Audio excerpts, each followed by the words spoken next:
Oh, if one of us was a lady and I was your man, I was your man.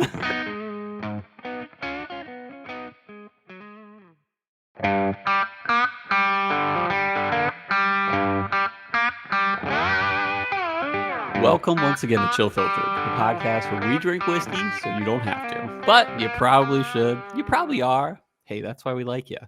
We're drinking a very special bourbon today from 13th Colony. We'll get into that later. We'll get into why it's special. We'll get into all that stuff later with the history and the background and stuff. But before we do, here's a way you can support us. I thought about some way you could support us this week. I'm like, I haven't mentioned that in a while.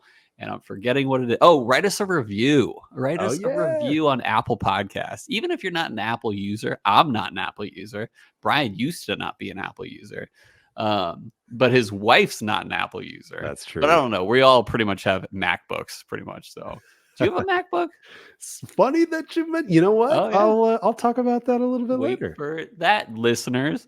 But anyway, we would love your support in that way. If you've been listening for a while and you're like, I like these guys, I'm hooked after 4 episodes, maybe do us a big favor and write us a review on Apple Podcasts. So, yep, that's how we do it. That's the business for this week. Brian, we were talking before the recording button was pressed, and we had a lot of fun things to say. It's been about a week and a half since we've recorded last. So it feels like it's been a long time. But tell me about your MacBook experience first, and then what you're entry buzzing on.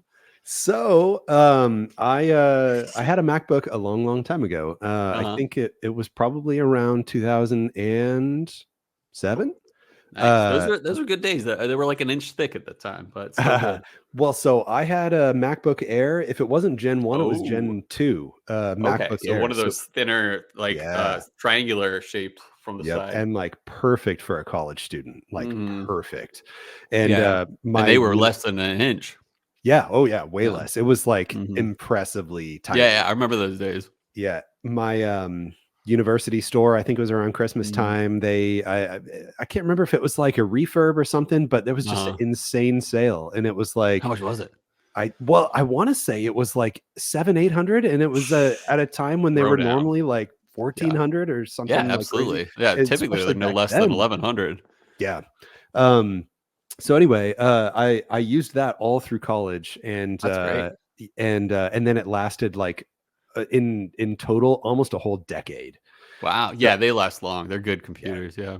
All the way up until the point where the battery was starting to kind of puff out. Totally. And I was like, I should probably like get rid of this before it explodes and burns my house down. So, but yeah, for the price that I paid and for it to last as long as it did, I've always had a very, very positive impression about MacBooks. And I am, still trying to figure out how to move my podcast setup out to the sweet new cabinets that are finally done now, by the way, with glass doors. You got to make it portable, or at least mobile.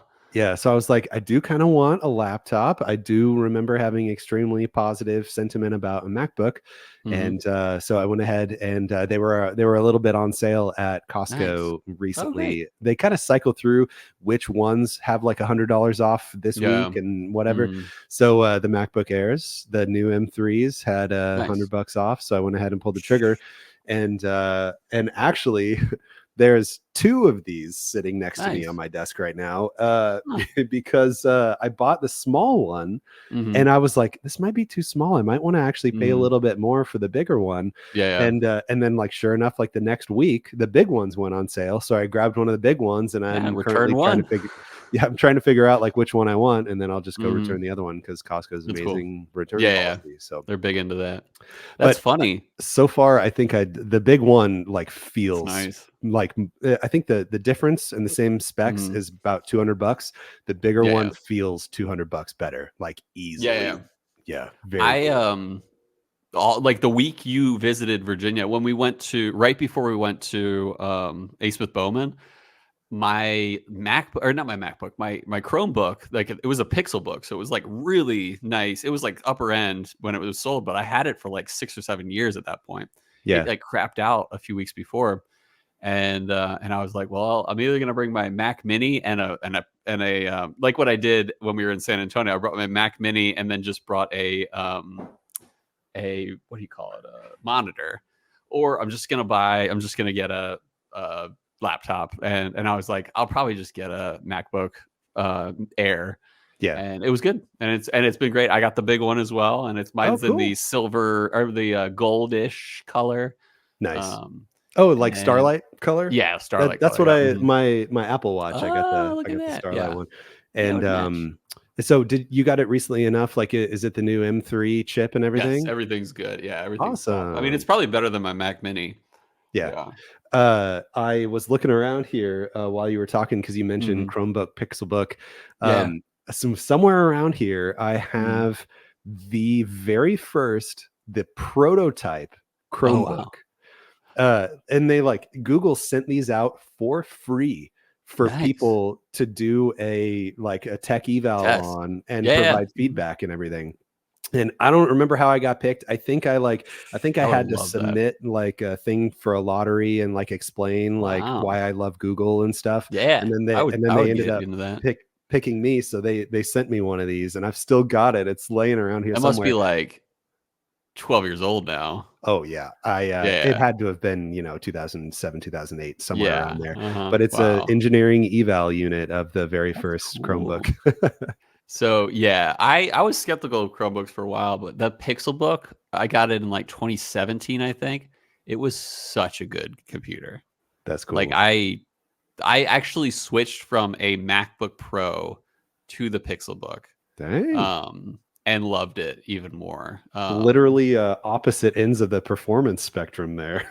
Yeah, but it was you're right there. But here's my thing: is what I needed in a laptop was really good resolution, a browser, and I think that's about it. Because I used Google Drive for everything. Yeah. And I just wanted a really high quality screen, and it came with a touch screen, and that was nice. I also wanted it to be pretty thin, and it was thin and really sturdy in a way. Even though it was thin, it was really just it wasn't flimsy at all. Right. So that's why I went there, and it was great. Yeah. But now I'm back to the MacBook because Pixelbook has kind of fallen out. They just haven't updated it. So I'm I don't want a new one if it's not going to be anywhere near as good as the one that was 7 or 8 years ago. So, and they just haven't done that. So, Anyway. And the one thing I forgot to mention is I did go ahead and pull the trigger on this. It's quite an investment and everything, but it was an early birthday present for me. I decided my big thing this year was going to be a MacBook. So hopefully it lasts 10 years. Yeah, I bet it will too. So I told you before we recorded, but I'll say it again. Finally figured out what I'm gonna get you for your birthday coming up on the 16th. Yeah, that's correct. So 2 weeks from today. Yep. 2 weeks from today. Exciting. We're recording on a Sunday. So I think you'll like it. It's kind of I kind of figured he likes this, he likes this. I think he'll like this. So, nice. Appreciate it. Thank you. Thank you. I will open it on the show. Yeah. No, that sounds great. Because I may or may not have bought 2 of them, so we can. Oh, awesome. Okay, one for you. Mm-hmm. Yeah. Nice. Yes, not 2 for you. So just to make that clear. We were talking beforehand about a funny topic. Cards Against Humanity. Cards Against Humanity. Yeah. Yeah. And I love that game. And I know. The funny thing was, I was telling, I started the story to you, and I was like, yeah, we'll wait till we're on air for this one. Most people could maybe imagine this, but I don't curse. I claim to be a Christian, and I grew up very sheltered though. Mm-hmm. And it's not a terrible thing, but when I played Cards Against Humanity the first time, it was I actually, even to this day, have standards for Cards Against Humanity. If something mentions rape or something like that, I don't play it. I just am not okay with that. There's certain things that I will discard and say, sorry, this is just not okay with me. But it's very rare. It's mostly like that. Right. What I just mentioned. Something where if that happened to someone, it would be it would put them in an awkward position. But most of the other things in there are fine, and fine with me at least. But the first time I played this game, I realized how sheltered I was. Yeah. Because I'm looking through these words and I'm like, what does that mean? Yeah, I know, right? And what does this mean? And they're all all the other people are like, Cole, that means this. Like, and it's usually like a sexual thing for sure. Yeah, But yeah. I just Those thought are it the was so best funny. times though, when you have to explain what things Yeah. are to people. It's like, Yeah. oh, you don't know what that is. Okay, well, let Yeah. me tell you what that is. I remember, and there's such good matchups in the game. Like, I like Yeah. apples to apples, but like, I'd much rather play Cards Against Humanity. I'm trying to think. One of my favorite cards. This might offend. Hopefully, this doesn't offend anyone. Like, some of them are just like so funny worded that it's just Yeah. like the hardworking Mexican. It's just like a card that will always win in my book. Yeah. But stuff like that where it's like it is it's always pushing it just far enough too. I know. And like with the edge of comedy still in there to bring it back, Oh like, yeah. but I'm not serious though. This is just a joke. Exactly. This card was given to me, so I have to play it. Yeah. I know, yeah, right. But I was saying we they always include a couple blank cards in there. That's right. So whenever we'd have new people over, like everyone we've ever played with has always written one card at least. That we've added to the deck, and then it's fun when you get to see them cycle. Oh yeah, later on and everything. Do you remember a really, really good one that was wrote in? I don't have that database memory here to be able to recall. And it's been so long too. It's probably been 4 years since we even busted it out at all. We should play together when we're in Disney. Definitely. Yeah, definitely. Yeah. No, that's funny. What are you entry buzzing on? Yes. So I'm entry buzzing on Stag because my biggest question today, given what we're drinking, the new 13th Colony Cask Strength, is it better than Stag? That is the answer to the question that I have, or that I need the answer to that question today. So hopefully I'll be able to let you know if I think it's better than Stag. What batch? 23B is one of the ones I have open right now. One of those was that. I think that's the one you gave me or something. No, I got that one. A pick. You gave me a single barrel. Yep. Yeah. Yep. But I have one of those. I'm sure I have a 23B. Yeah. What are you? Yeah. I'm entry buzzing on a Jack Daniel's single barrel proof, nice. 2023 release 2023 barrel.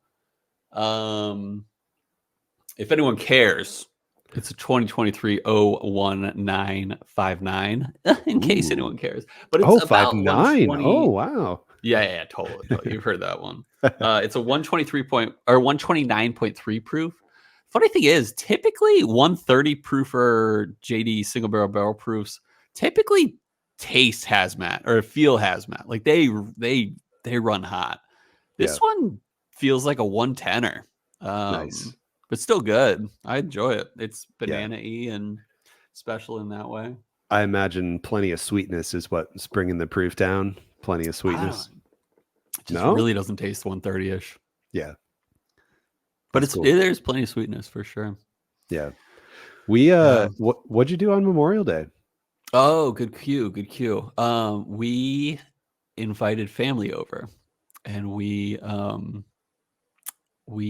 cooked ribs and burgers and hot dogs and stuff. Nice. As you do on Memorial Day. That's what you do. Yeah.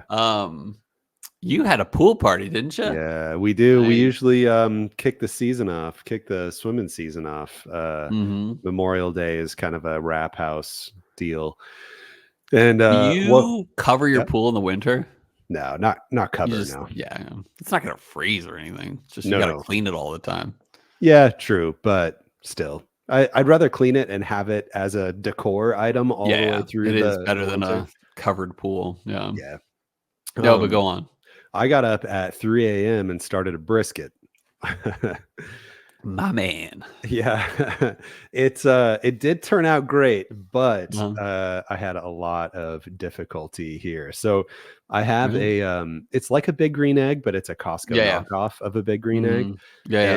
And there's a heat deflector plate on there for smoking that it's a big ceramic. It's almost like a pizza stone. It's like a big ceramic heat deflector plate. And it's had this hairline crack in it for years. And I'm like, one of these days, it's just going to split down the middle. And sure enough, 3 a.m., grill's heating up, and I go to put the heat deflector plate on, and it just cracks straight down the middle. And the heat deflector plate is what holds up the grill grates and everything. It's like I need the structure on it. So fortunately, found this old cookie sheet we had laying around that I sacrificed to the grill for the sake of the grill gods. Yeah, right.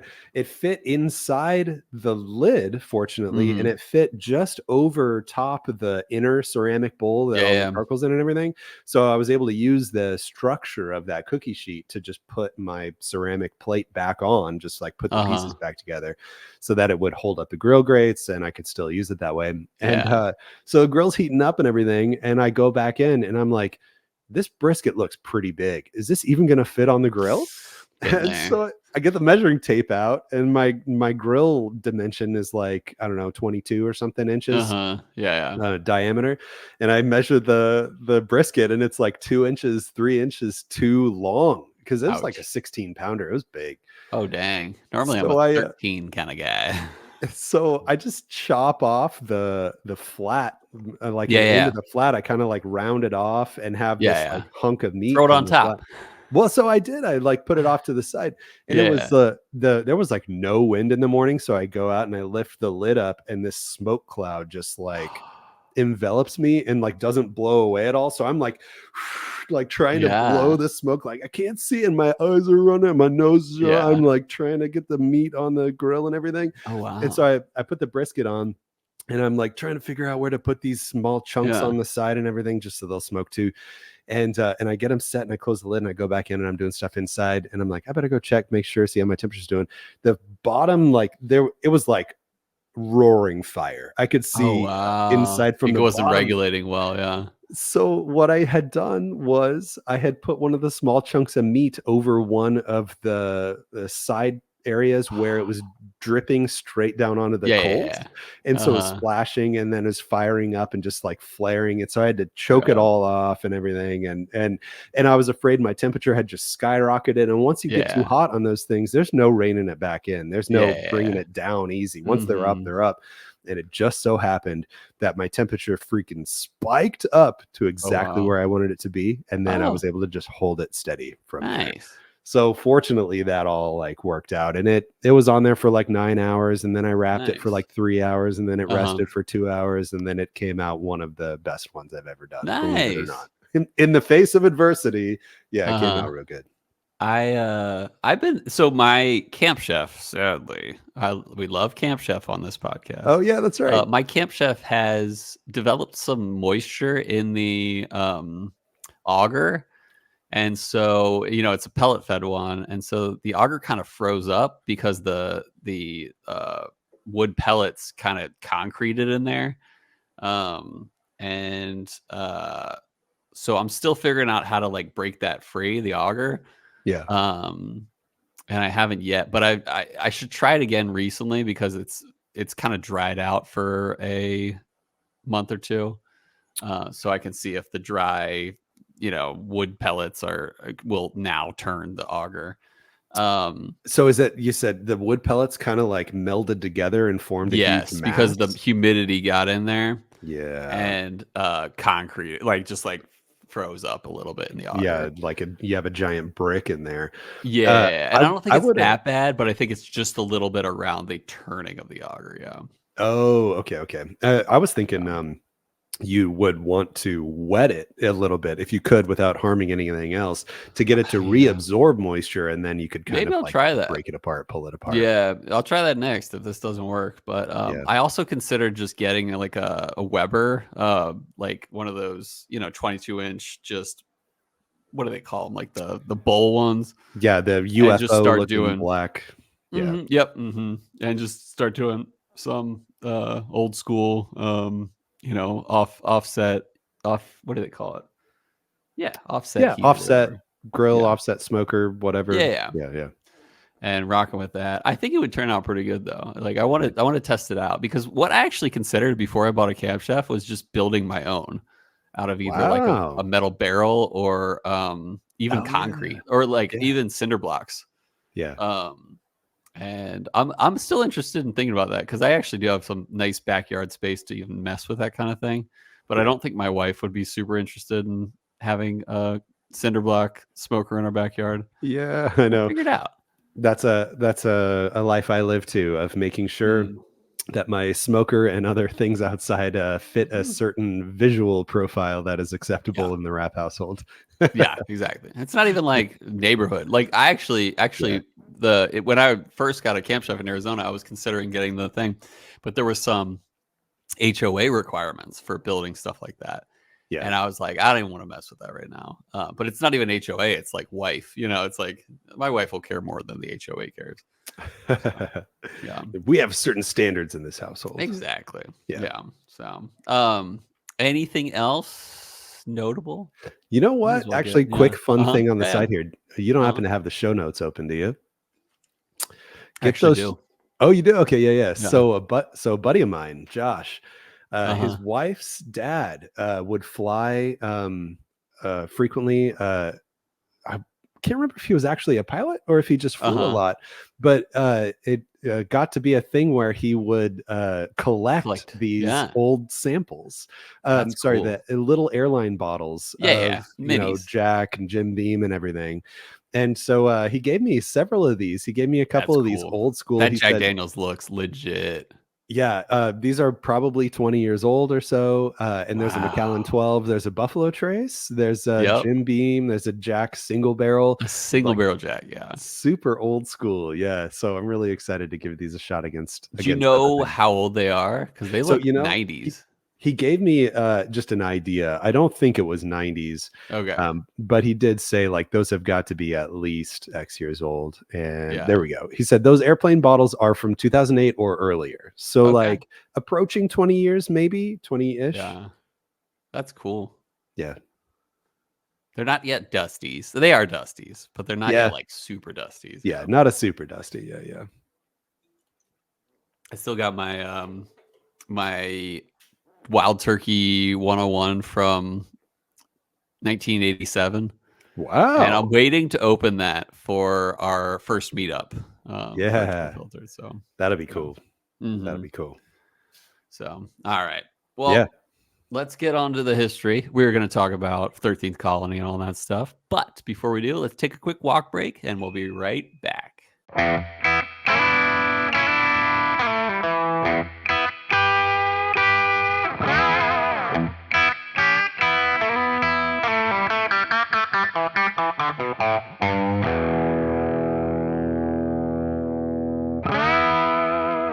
All right, we're back, guys.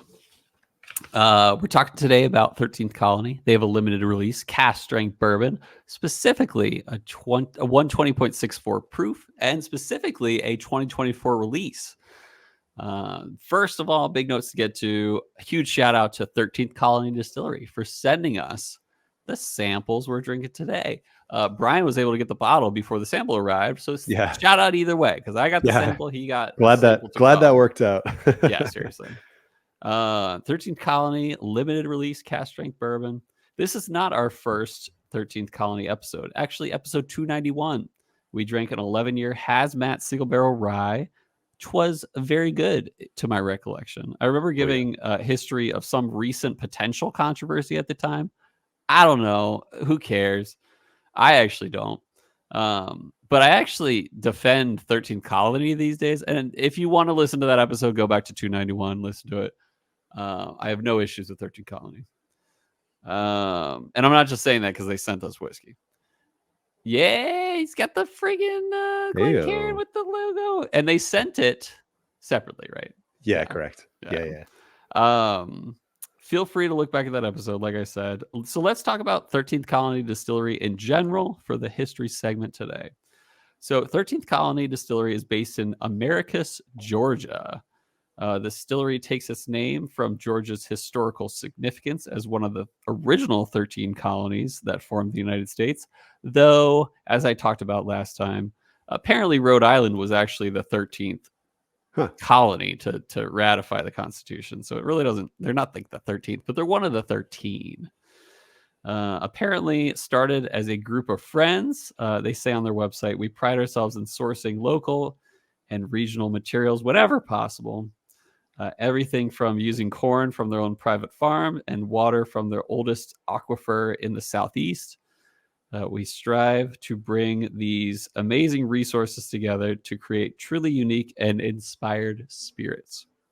Over the years, the distillery has gotten good attention for its range of spirits, including bourbon, whiskey in general, vodka, and rum. They started in 2009, becoming the first post-prohibition distillery in Georgia. The master distiller actually has a pretty cool story. I forgot his name. It's on the bottle, I think. Oh, I forgot Graham too. something. Graham. Well, I can't read the signature. I think I have it up here. Yeah, it's we'll figure it out in a moment. Graham.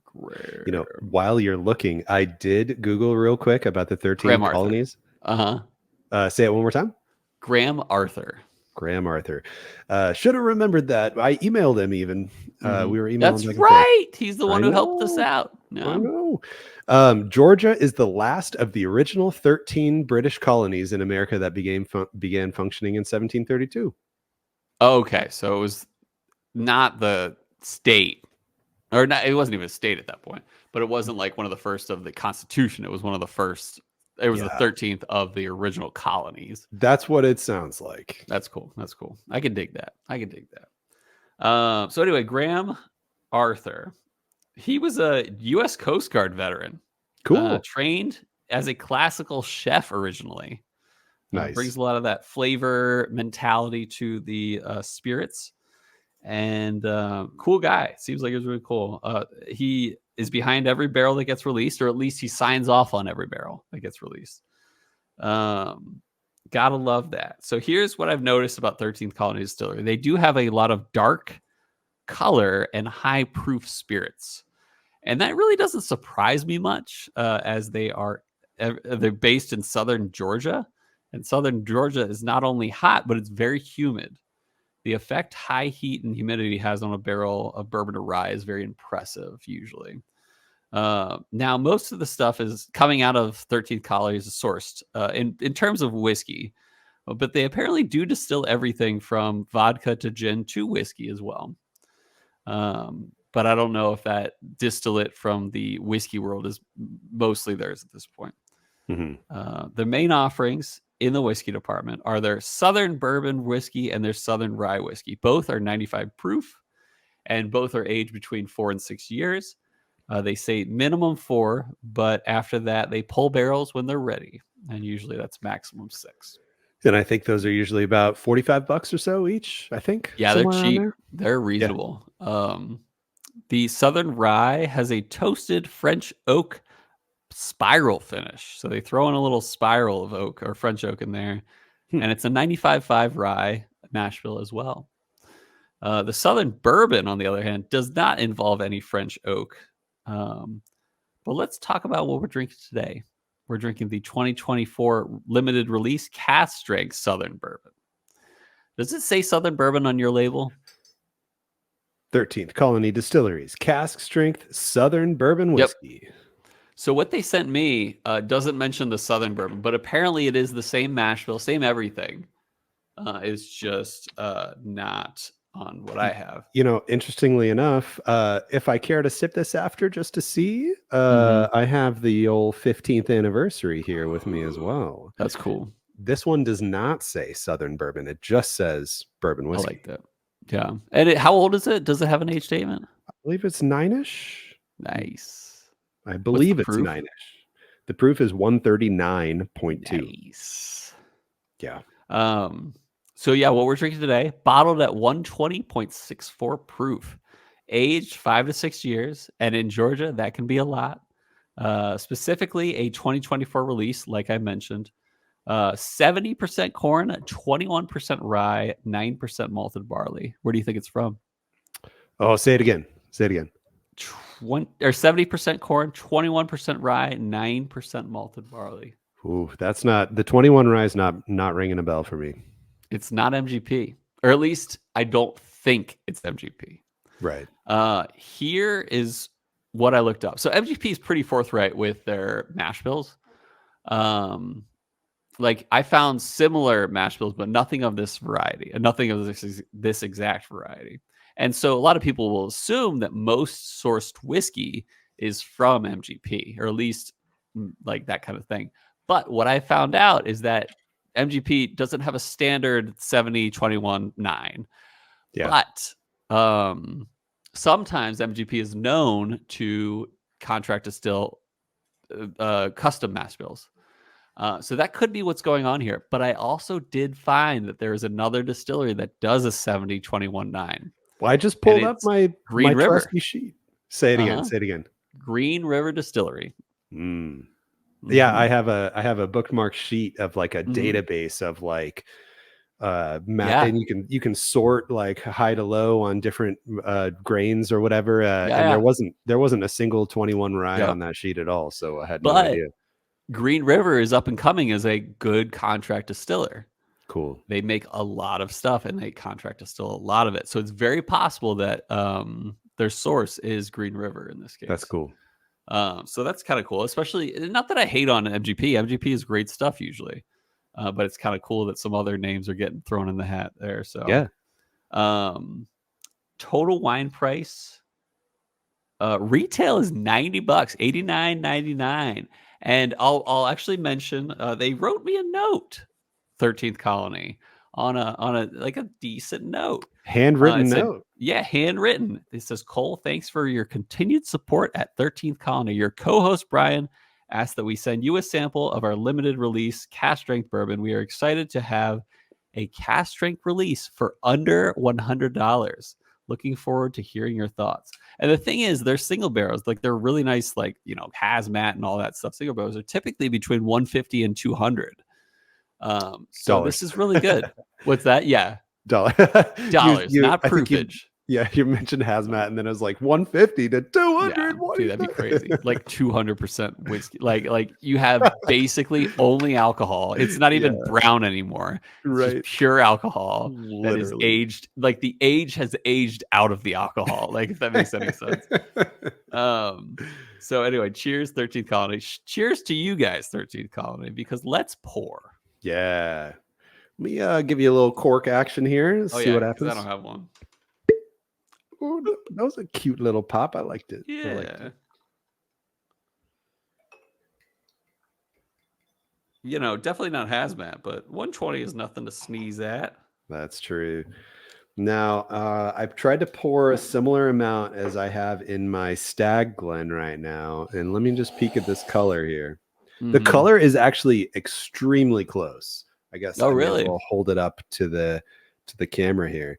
The 13th Colony over here in the 13th Colony Glencairn, that's this one. And I think the color's spot on, at least on these. I mean, age and proof are probably pretty similar. Yeah. Like Stag's usually between 6 and 8 years, I think. Yeah. And high 120s maybe lately on the Stags. Can't remember. What's the 23B's proof? I don't know. It's probably right around 131 or 130 or something like that. I can't remember. 129 or something. Yeah. The nose is fruity. And I like it's not the Stag nose has like deep leather to it, like a little more mustiness. The 13th Colony nose is a little lighter. It's more oak. It features the oak a lot more. It's almost like something that would be like French oak finished, where like it's that extra layer of oak, but not with all the heavy brown sugar leather kind of stuff going on. It's a little lighter. Yeah. I like it though. I think the nose is very good. It's brighter. It's slightly fruity. It is bourbony, if that makes any sense. I am not like blown away by it, but it's not unpleasant at all. Or the nose, that is. Yeah. Yeah. I just took a sip. The oak on the nose transfers to the palate 1-to-1. Lot of good wood flavors there. It stays really light on the palate. I'd say all the way through mid sip. It's rich and just classic bourbon, a little bit on the lighter side. And then after halfway through the sip, it does get a little youthy. A little ethanol starts to creep in there mid palate, but not Not so much that I'm disappointed in a $90 offering at all. I think it's still pretty spot on. I'll go back and forth with the Stag here too and compare palate. It's actually a great point mentioning the price with this. There is nothing unpleasant about this whiskey. Very good.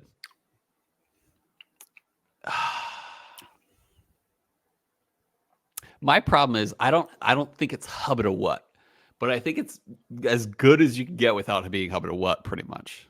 Yeah. Very good. I'll think about that if I want to push this past the hubba what line. Yeah. The same again holds true. This is a very straightforward notes episode here. The Stag on the palate has those leathery cherry, deep, a little more earthy even too. But the 13th Colony stays on that lighter side, lighter wood, just lighter sentiment in general. And I do get a little fruitiness on the palate, but it's not prominent enough that I really can't even figure out exactly what it is. It just goes along with lighter, easier, more fun, less intense, but still plenty of oak on it. Like my age guess on this would probably be, 6 to 7 years. I don't think this drink's underage. And the proof drink's pretty spot on for the proof too. It's not under or over on the proof. I think I like this. I don't want to say but. The major notes on the palate and the finish are oak, but not unpleasant. It's not over oaked. I would not push this into over oak territory. It's really good amount of oak. It is a good whiskey. It's a good bourbon. I was hoping to be blown away a little more. But is this worth $90? Heck yeah. Yep. Yeah. So I would say good job, 13th Distillery. And I would recommend this one. Like, hey, if you see it on the shelf, buy it. Yeah. But we'll find out what water and ice do this for. So I just dropped some water in this guy. Oh, nice. I'll do that too. I'll take one more neat sip actually. But yeah, all in all, I mean, this is it's a good bourbon. Yeah. I would say this is a semi-expensive daily drinker. This is a daily drinker that you're like, I want my better daily drinker. And that's exactly what you're going to get out of this. Yeah. Maybe we came with too high expectations because we're used to like single barrels from them. We're used to like, you have the 15th anniversary, which is apparently crazy. Right. And you have a sample of it, right? I believe I do. Got it. It's in there somewhere. But obviously general sentiment about 13th Colony is incredibly high. People freaking out about it. It's sold out on Sealbox and Bourbon Outfitter in literally 30 seconds. Like, so people are freaking out about it. I think don't go pay $225 for this on secondary. But yes, this is a very good $100 whiskey. I think I like the water pour more. Brings out a little bit of floralness, and it works well with the bourbony notes. Floralness can sometimes be overwhelming, but this is like nice. The oak shows up a little more tame, but also like, I guess not tame. Youth shows up a little bit with it, but it still works. Let me taste this again, see if I actually do like it more than the neat pour. Nice. I'm coming back to my, is this better than Stag sentiment? I think it kind of depends what you want. Okay. I'm going to decide here. Don't worry. I'm not going to say it depends. And that's the assessment here. I think I prefer the Stag just a smidge more, comparing the neat sips because of the extra layer of notes that I get on the Stag. But if I just want an easygoing thing that's not going to punch me in the face or destroy my ability to taste anything else afterwards, 13th Colony is the go-to. So like if Stag was say a 10, the 13th Colony is very close, like a 9.5 kind of differential. That's not my official rating. It's 95% of the score. It's a much better way to put it. I actually don't know if I like this better with water. They're both great though. It's just hard to do sometimes with bourbon. I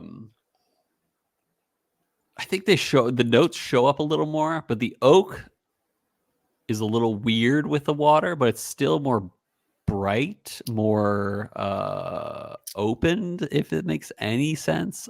You're still getting those fruity notes. Nothing near the fruitiness you'd get from Nashville #1 with like a stag. 100%. But it's still fruity, still good. Yeah. I get more dry grains, more dry graininess with the water. I think I like the neat just a little better because the oak is gone, a little more gone now with water. Mm-hmm. I just dropped a cube. We'll see if a cube puts it over that Hubba What line. Mm. And for those who don't know, the Hubba What line is, oh, this really surprised me. This is really great. And, it's like Hubba What? As you can probably already figure out. You use your deducery, everyone. Deducery. Deuce. He said deuce. Deuce. All right, I'm grabbing my ice. Nose is muted. Alcohol vapors. My last water sip was a big sip to finish it off. And on the finish, I got a good cinnamon note after taking a nice big sip with the water on it.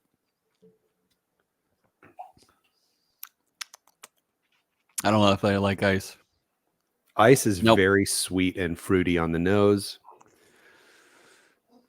Almost like a synthetic-y like kind of sweetness on the nose with ice. I didn't like the I'm going to take one more sip, but I didn't like the palate with ice at all. It's kind of bitter, kind of alcohol takes over. Yeah. As is tradition, maybe don't put ice in this. Yeah. Typically that happens with bourbon, especially. Don't add ice. But we got to find out. We drink whiskey, so you don't have to. That's the podcast. We'll see you guys next time. No, go ahead.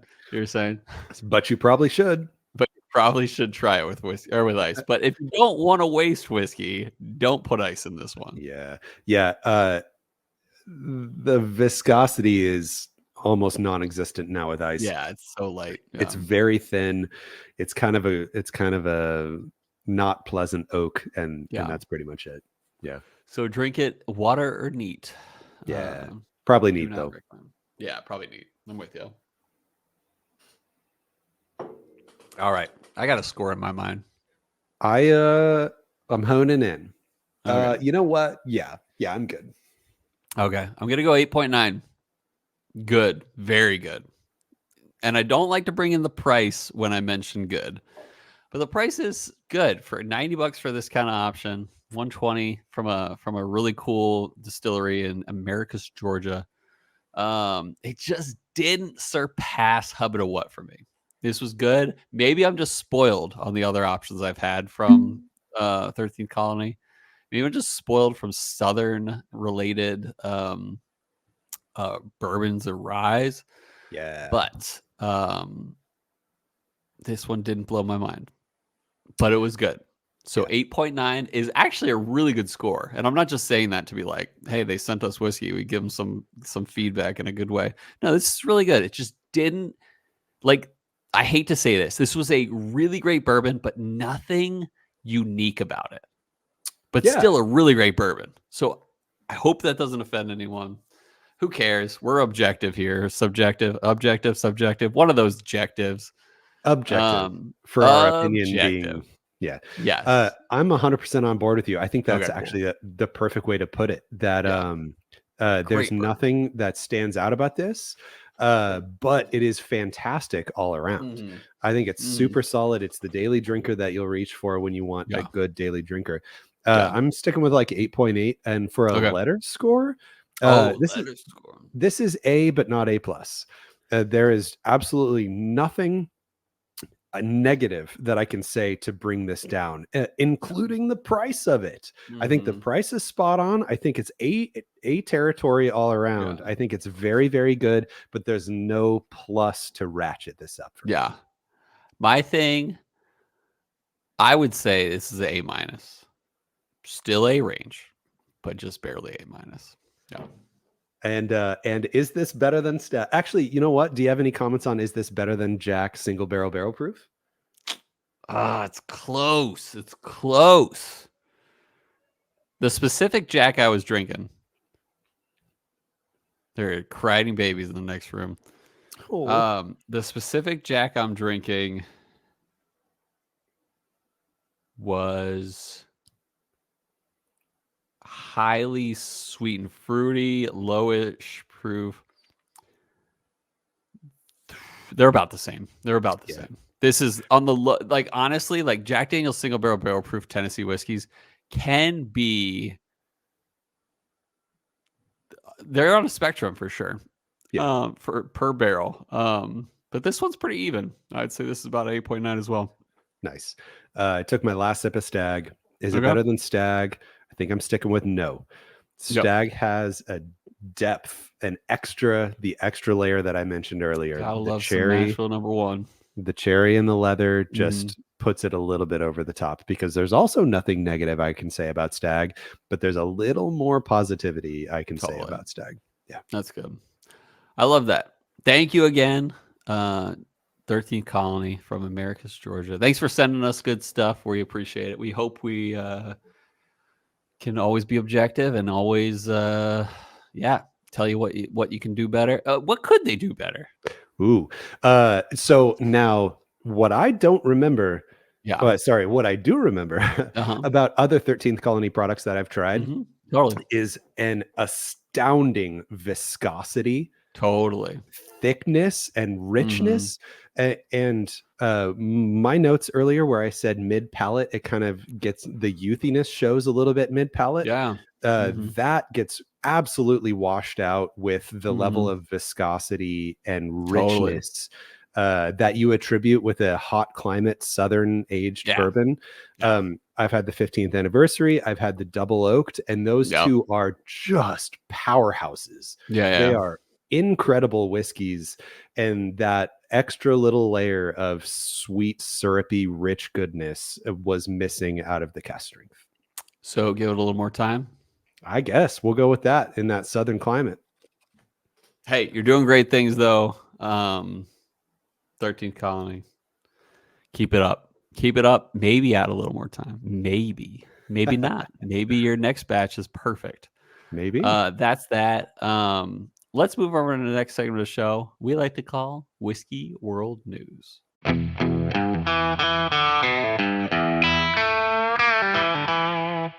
All right, welcome back, everybody. This is Whiskey World News. Normally, I'd read an article. I'm not going to read an article today. Today, we're going to chat. We're going to chat about upcoming releases, but those are in June. There's not a lot going on here for the month of June. Not a ton in June. We got a barrel batch bourbon 36. You see the new label on those? No, what is it? They're just stronger on the number. Like you could see a 36 much more prominently. That's cool. Yeah, nice. Booker's batch coming out. We got some Chattanooga stuff, Bottle and Bond vintage series. Dark Arts. Have you seen this Dark Arts stuff, Cole? I have. I haven't tasted anything from them. Yeah, I haven't either, because there was I think they're generally priced over $100, so it's a little scary. It's a little. I don't know if I want to get into that. But if they help us out, it won't be hard to tell. Yeah, they've got a Mizunara barrel finish coming out in June. They've got a Sakura barrel. I don't know what that is, but I'm down. Yeah, I don't know what that is either. Side note on the barrel Mizunara. Yeah. I bought a bottle. Wait, you bought a bottle? They just, I did. I said on the episode, I wouldn't be able to. Good bottle, man. I wouldn't be able to stop myself. Fruitiest non-Buffalo Trace that maybe I've ever had. So I opened it. I went over to David's house the other day, I brought it over as my brown bag special. I said, this would be a perfect brown bag special bottle. And so I opened it right then and there. Nobody knew what it was. And we all tried it, myself included. And I was like, this is not what I remember. Heinous. So I don't know. I got to try them back to back maybe, but do you have any left? Because we put the rest in the pool. Well, so I haven't poured my pool bottle yet, so I'll probably take a tiny Oh, sip before I pour it in the let's pool find out. bottle. I'll But tell dude, for you. it seemed a lot more ethanol forward when I tried it out of my big bottle. So I don't. Yeah, you're wrong. It's good. Good. I hope so. I hope I'm Yeah. wrong. Anyway, Jim Beam 2024 Bardstown Collection. We talked about that. Ooh. Yeah, the 20 year. Yeah, that's crazy. Yeah. I mean, blah, blah, blah, Penelope stuff. Wild Turkey Masters Keep Triumph. Penelope non-Rio. Yeah, right. The new Masters Keep's coming out, but that is a 10-year rye at 104 proof for like $300. Yeah. Yo, But though, when's that tin cup 10-year rye coming out? You know what I'm saying? I don't think it made this cut. Yeah. Well, and it's not in the Breaking Bourbon June list, but I tell you what I really want to talk about. I kind of wanted to gloss over these because there's not a lot of special stuff, but we haven't talked about the Little Book yet, have we? So have you ever had a Little Book that blew your mind? Okay. Blew my mind, maybe not. Okay. But that I liked very much, yes. Okay. Batch or recipe, what do they call it? Chapters. 6 was very good. Okay. Chapter 7 was hot garbage. Okay. Hot garbage. I can get behind hot garbage. If you say so, I'll believe you. Yes. Do not even try chapter 7, but chapter 8, have you seen this? Is all rise. Yeah. Oh, no, it's all rise or all high rise or the 18-year component, which understandably probably makes up just a smidge because they're not going to put a bunch of 18-year in there. Yeah. But that is a high rye bourbon, and the rest are all rise. And you imagine they don't put the majority of the 18-year in the blend. So 100%. Yeah. Not 100%. Yeah. Not 100%. Yeah. Anyway. I'm pretty excited for this, though. This is 100% a must buy for me. Being a rye guy, I really want the rye Little Book, so I will. Did you notice it's a green label? I did. It just makes me even more excited. So when the Little Book started coming out in like 2017-ish, I got on it real quick, and I wasn't really impressed. So I never really got behind them. So I haven't had batch 6, batch 7, anything like that. So maybe you're right. Maybe batch 6 is like phenomenal. Well, I haven't had the earlier batches. So batch 1 was good.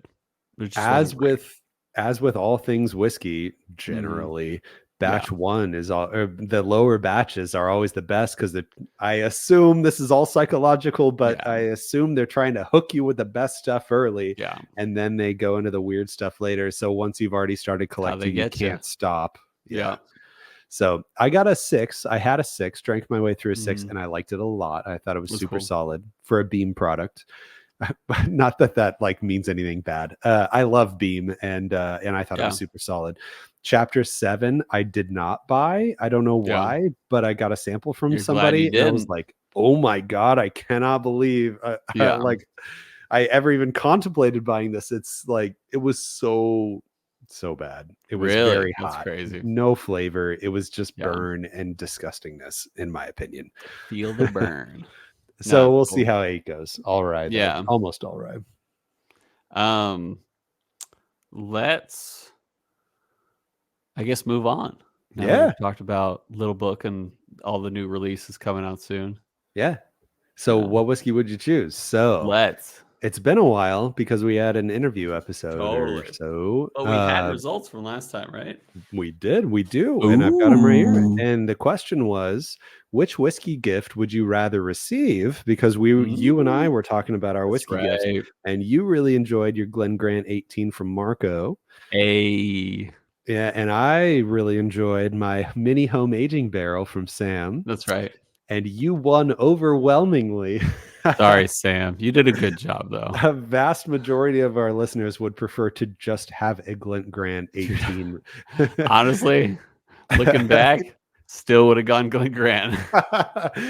Shout out to Dramhound being the only one who voted for my mini home aging. Oh, what a nice guy! So thank you, Dramhound. Dramhound would also appreciate having a cute little custom logo mini barrel on there. So thanks for Thanks for giving me your vote. But we got a few write-ins, very few write-ins. Yeah, it wasn't Maybe much this one. a lot of people have not received a lot of Yeah, whiskey. maybe you should receive maybe. gifts. Yeah. Yeah, maybe the next question is what's your favorite whiskey gift you've bought yourself? Yeah. Or better yet, what would you gift yourself if Exactly. Yeah. if you could gift yourself? Yeah. But anyway, we got a write in from Paul Clarkson. Thank you. He says, Aw. oh wait, my honor forbids me from reading this about myself. Can Oh, you that's read right. it? Yeah. I don't have it with me. Is it on the No. page? Oh, yeah, Um, there it is. Secret sampler bottles that Brian provided. Amazing blind tastings plus thoughtful note. Great guy. Shout out to Brian Rapp. Thank you. Yeah. And we also got a write in from Ben Klepsig. So Ben sent a really cool picture baller. of these vintage decorative whiskey jugs from the Sexy. 60s. I know, right? So these were made in Japan It's in the very 60s. sexy. Right? And Yeah. so like they are just they look handcrafted, these like jugs. Like Yeah. pirate, like imagine like XXX Yeah. like pirate rum jugs. And it says Yeah. lay off, this is Yeah. the old man's private stock. Lay off, this is the Yeah. old man's private poison. These really cool old school whiskey Yeah. jugs. So that's From what the Ben. 60s. I And know. one is a sexy lady. Yeah, there's different toppers on each, and one Yeah. is a Skull. naked woman sitting on Yeah. top, and one is a skull on top. So I love it. Have Very you ever cool. watched Flight of the Conchords? Oh yeah, definitely. Have you ever seen We're Both in Love with a Sexy Lady? I can't believe I haven't, but that doesn't It's a sound great one. familiar. It was like Kristen Wiig Nice. was like a guest appearance, and they're like they just are basically, they meet her in a park and they're like, I think I'm in love. And then Brett's like, I think I'm in love. And they're like, oh, tell me about your girl. And then they realize they're like both in love with this girl they just met. God, Yeah, so great good. movie, great show. It's like the original Lonely Island, like Oh, their it's so songs good. and the way they just go off the deep end with ridiculous So stuff good. mid song. Like, yeah, I just think of Brett, You Got It Going On, where he's like, would it be gay if I wrote you a song? I don't think so. And then he Yeah. goes into it. And it's like, and I imagine you with some bosoms. Oh, if one of us was a lady and I was your man, I was your man. So good. I love it. Yeah. All right, so I got a question for you, and that Bring it question on. is: what is an abnormal but interesting note that you've gotten from Ooh. a whiskey recently? Okay. So I've thrown this bottle on the ground today, so I got to go grab it real quick. Thrown it on the ground or set it on the ground? Oh, I kind of had to throw it. This was the barrel bourbon Mizunara cask finish. So this, okay, I'm going to be honest. I think I already mentioned this episode, but one of the most fruity non-mash bill number 1 or 2, or actually just non-Buffalo Trace fruity notes I've ever gotten. nice. And so that's my note. Non-Buffalo Trace, really fruity. Okay, nice. But barrel bourbon Mizunara really hit the mark. Nice. I loved this pour. And for what was it, like $90 or Yeah, so a 90. pour? Yeah. Why not throw down? So Boom. congrats, Barrel. So I got a fun one. I got a weird one. Okay. My weird note is grilled pineapple. I feel like I sense Isla coming on, or at least Scotch coming on. Yeah, you got it. So I hear that note thrown out a lot, and I've never really gotten it before until I got to try the Starward Lagavulin collab. Yeah. So that had plenty of fruit and it had plenty of smoke, and it was like it just clicked in my head where I was like, this is grilled pineapple when people talk about that. Totally. So I thought that was super fun. That's cool. I thought you were about to say Ardbeg Anamorphic. So now Ardbeg Anamorphic has a sweetness, very sweetness, sugary, like a thick sugary sweetness, like white sugary. Yeah. Yeah. So I feel like all of it's so sweet that the sweetness actually detracts from the fruitiness a little bit, because I just like hyperfixate on the sweetness. But the Starward Lagavulin didn't have all that extra sugar sweet, so I was able to focus on the actual fruit. Yeah, love that. I like that. Well, that answers it for this week. Vote accordingly. If you think Brian had a better answer, Cole had a better answer. But we want to hear your recent notes as well. So please, please, please join in on Instagram. What was your recent whiskey that you had that had a unique or strange note that you digged? You dug it in. But what was the whiskey that provided that note? So that's Perfect. that. Next week, we're not going to put it up to a vote. We actually said this a few weeks ago. We still haven't done it yet. We're going to go with the Cannon Gate. That's from the Perfect Fifth company. That's basically an independent bottler. This one is a large Bardstown distillery, 14-year, 64.4% alcohol. So 128.8. American whiskey, and it's a bourbon though, but it's not because they aged it in Scotland. So keep an eye out for that. We're gonna record that next week. So any thoughts, Brian, to close us out? I'm actually really excited to try the Cannon Gate. And also I poured a smidge of the 15th anniversary, and dude, viscosity pecans. It is so thick. Pie is so heavy. It has that extra something that the cask strength just like is lacking. Like, where'd this go? I thought 13th Colony was all like thick syrupy pecans. So anyway, I can dig that. Check it out. 13th Colony's got some good stuff going on. We haven't had a bad one yet. So, but some of their special editions are bomb. Yeah. You know what I'm hoping? I'm hoping I win the reentry buzz after this. You know what I'm hoping? I'm hoping I win the reentry buzz after this. Oh, weird. Yeah. Well, we'll leave it at that then, listeners, because we'll put this one out. It's probably going to be episode like 5 of season 3 or something like that. I don't know, but we'll see how it goes. You'll see, listeners, but most of all, listeners, I hope that our love of whiskey lifted your spirits.